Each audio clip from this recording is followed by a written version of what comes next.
Capítulo 16. Cuando Archer bajaba por la arenosa calle principal de Agustín hacia la casa que le había indicado como la de Mr. Whelan, vio a Mike Whelan bajo un magnolio con el sol iluminando su cabello.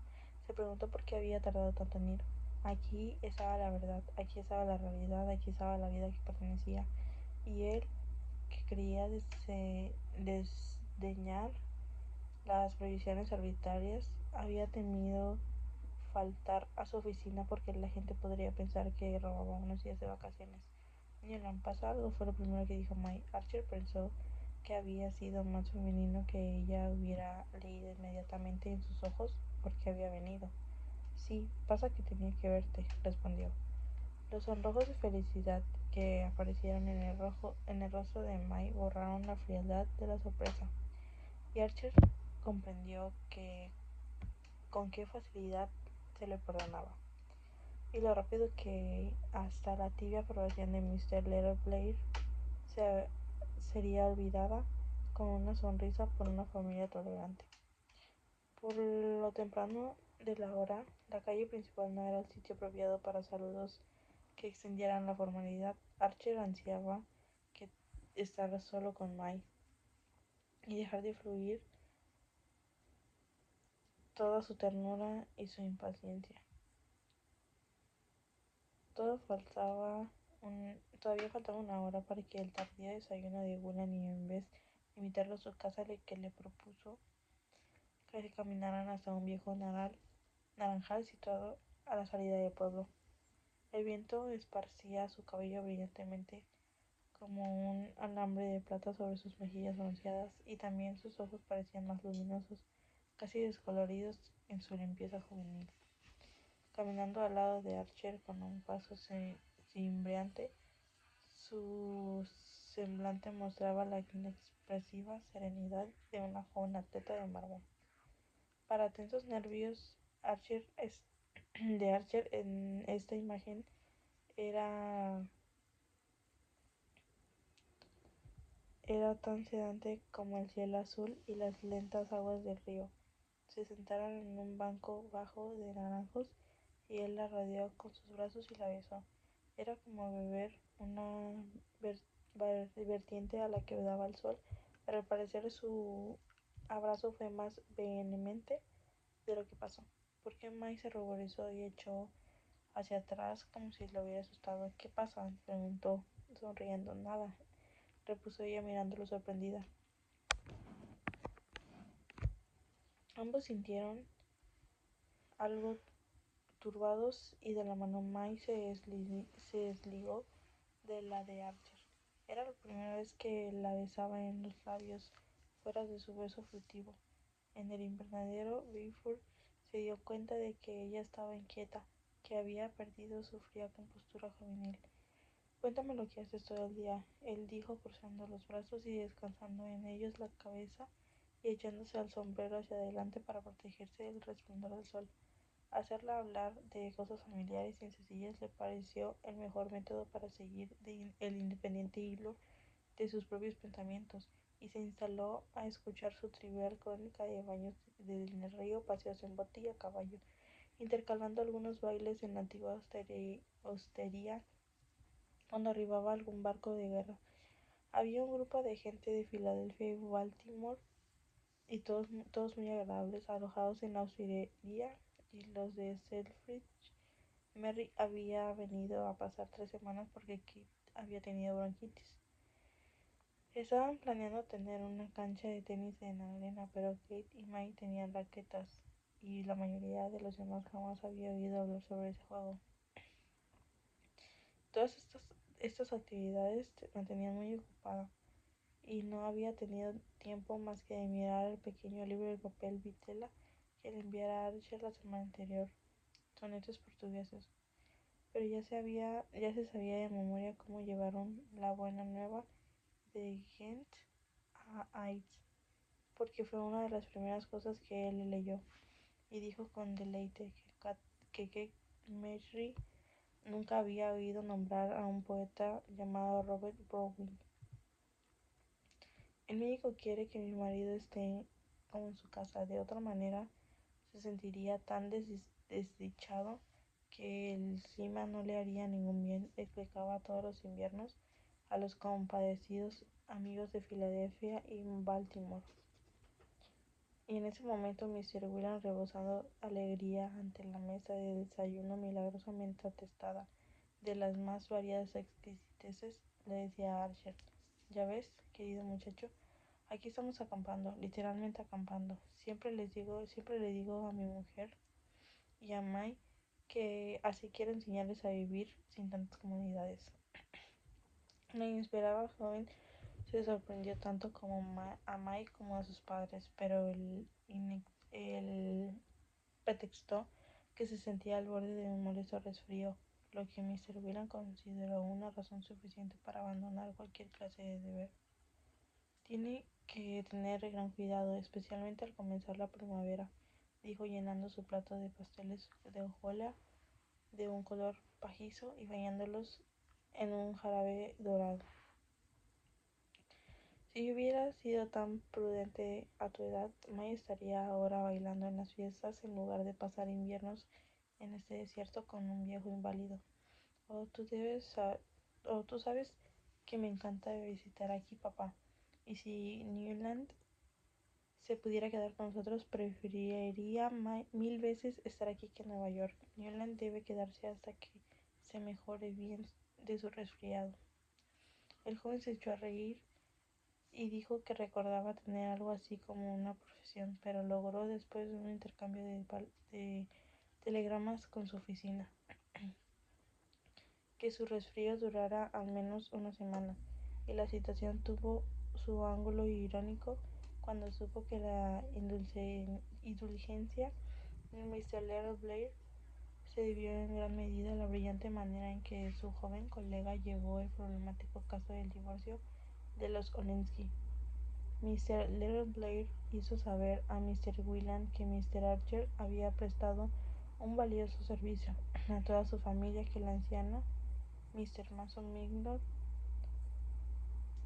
estaba especialmente contenta, y un día en que May había salido a pasear con su padre en el único vehículo en plaza, Mr. Whelan aprovechó la ocasión para tocar un tema que siempre eludía en presencia de su hija. «Me temo que las ideas de Ellen son distintas a las nuestras.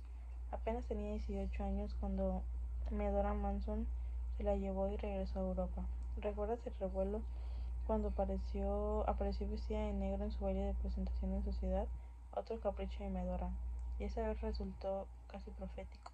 Hace unos 12 años de eso, y desde entonces Ellen no vivió nunca en Norteamérica.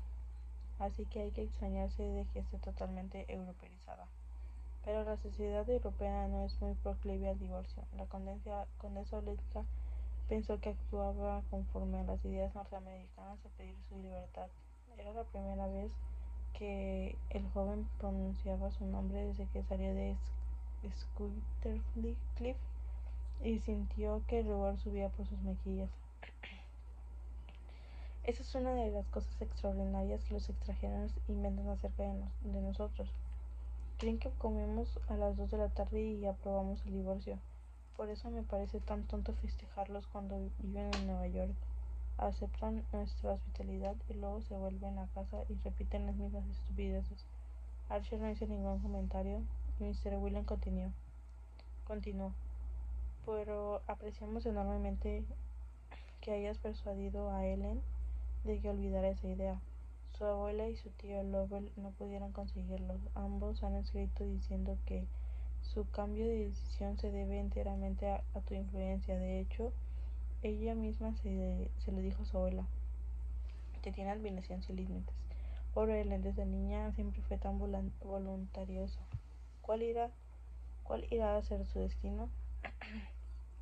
El que todos contribuyamos a forjarle».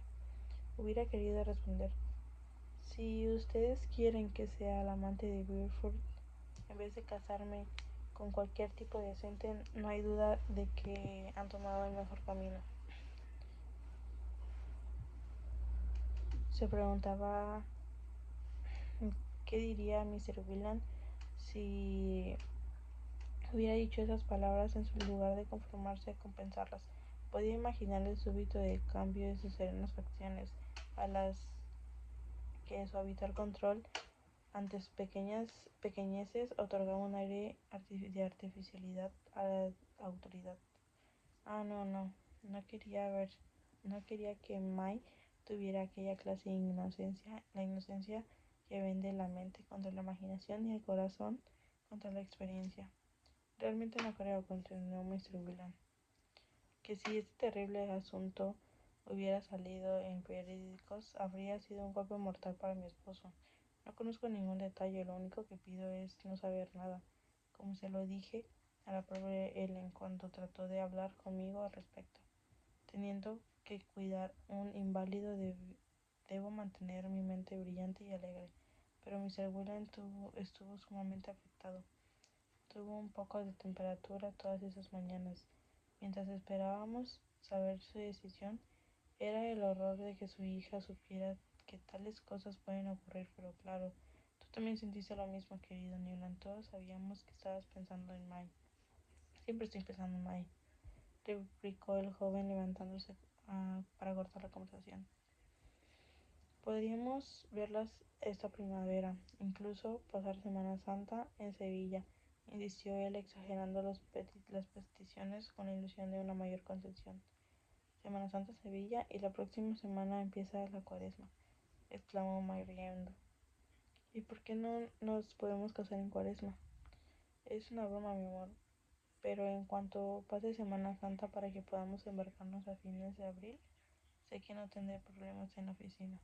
Ella sonrió como si soñara con la posibilidad, pero él se dio cuenta de que le bastaba con soñar. Era como escucharlo leer en voz alta en sus libros de poesía cosas hermosas que jamás podrían suceder en la vida real. Oh, por favor, sigue, Niran. Me encantan sus descripciones. Pero ¿por qué quedarnos en descripciones? ¿Por qué no las hacemos realidad? Las haremos, querido, por supuesto, el próximo año. ¿No quieres que sean reales más pronto? No puedo persuadirte para que huyamos ahora mismo. Ella inclinó la cabeza y escondiéndose sus miradas bajo la complicidad del ala de su sombrero. ¿Por qué seguir soñando un año más? Mírame, mi amor. ¿No entiendes lo mucho que deseo hacerte mi esposa? Ella quedó inmóvil por un momento. Después le clavó unos ojos de tan desesperada claridad a Archer que aflojó el brazo de su ceñiza cintura, pero repentinamente su mirada cambió y se volvió profundamente inescrutable. No estoy segura de entender bien. ¿Es porque no estoy segura de que seguirás queriéndome? Dios mío, quizás no sé, exclamó furioso. Alguien entre tú y yo, alguien entre tú y yo, repitió Archer lentamente como si entendiera bien y quisiera tiempo para repetirse la pregunta a sí mismo. Ella pareció notar la inseguridad de su voz, pues prosiguió bajando más el tono. Hablemos francamente, Newland. A veces siento algo distinto en ti, especialmente desde que anunciamos nuestro compromiso. Querida, qué locura, exclamó ya recuperado. Ella escuchó su protesta sonriendo. Sí, no te hará daño que lo discutamos. Y aunque sea verdad, ¿por qué no podríamos hablarlo? No es tan fácil que hayas cometido un error. Él bajó la cabeza fijando la vista a un punto negro que formaban las hojas sobre el soleado sendero que tenían bajo sus pies. Siempre es fácil equivocarse, pero si hubiera cometido un error como el que sugieres, es lógico que se esté implorando que adelanto de nuestro matrimonio. Ella también miró hacia abajo, desarmando el dibujo con la punta de su sombrilla mientras luchaba por encontrar palabras adecuadas. Sí, dijo finalmente. Tal vez quieras de una vez por todas resolver el problema. De esta manera le sorprendió la serena lucidez de Mai, pero no se engañó pensando que si fuera insensible. Vio bajo el ala de su sombrero la palidez de su perfil y el tenue temblor de la ventanilla de la nariz sobre sus labios curvados en una mueca de firmeza. ¿Y bien? Ella se dejó caer en su asiento y continuó. No pienses que una muchacha sabe tan poco como creen sus padres. uno escucha y se da cuenta, uno tiene sus sentimientos y sus ideas. Y te aseguro que mucho antes que tú dijeras que me querías, yo ya sabía que otra te interesaba. Y todo el mundo habla de eso 2 años atrás en Newport. Y una vez lo vi sentados juntos en la galería delante de un baile. Cuando ella volvió a casa con su cara estaba triste, sentí pena por ella. Y lo recordé más tarde, cuando nos comprometimos. Su voz era casi un susurro, y sentada en el banco abría y cerraba las manos alrededor del mango de su sombrilla. Mi niña querida, ¿era eso? Si supieras la verdad. Ella levantó la cabeza rápidamente. Entonces hay una verdad que yo no conozco. Archer no quitó sus manos. Quiero decir la verdad acerca de esa vieja historia que mencionaste. Pero si eso es lo que quiero saber, Newland, lo tengo que saber. No puedo fundar mi felicidad en un daño, en una injusticia a otra persona. Y quisiera creer que piensas lo mismo que yo. ¿Qué clase de vida podríamos construir con tales bases? Había querido decirte hace tiempo. Quería decirte que cuando dos personas se aman realmente, yo comprendo que pueden haber situaciones que permitirían que ellos actuaran en contra de la opinión pública. Y si de algún modo te sientes comprometido con la persona de que hablamos, y si hay alguna manera en que puedas cumplir tu compromiso, aunque ella deba pedir el divorcio, no la abandones por mí.